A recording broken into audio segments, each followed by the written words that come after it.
la tomate, le jambon, la pâte à pizza, la tomate fraîche à poser en sauce, les olives et du gruyère râpé, et tout autre ingrédient qui vous semble nécessaire dans votre pizza, ainsi que un rouleau à pâtisserie.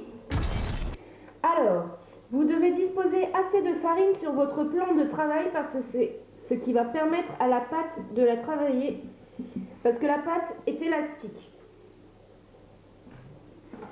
Alors, vous voyez, elle se rétracte, et quand elle ne se rétracte plus, c'est qu'il n'y a plus de farine en dessous. Donc normalement, il faut un rouleau à pâtisserie, mais j'en ai pas, donc j'utilise une bouteille d'eau.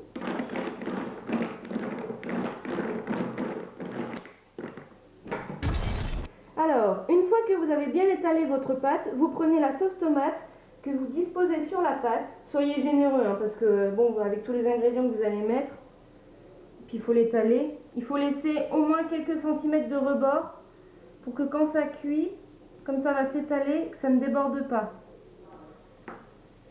Vous pouvez disposer des tomates, puis du jambon coupé en plusieurs morceaux. Vous en mettez autant que vous voulez, forcément, si vous êtes des gros gourmands. Allez, minous! Et enfin, vous finissez, bon, vous pouvez rajouter ce que vous voulez d'autre, des poivrons, des champignons, ce que vous voulez, et vous finissez par le fromage. Et là, il ne faut plus qu'on voit vos aliments, si on est des grands gourmands comme moi.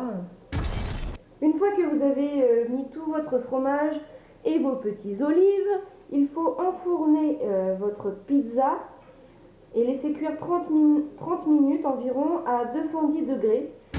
Et voilà les mignons, c'est terminé. Oh! Et oui, mais ce n'est pas grave parce qu'on va se retrouver, n'est-ce pas, Mimi? J'espère que vous vous êtes bien amusés. Ouais!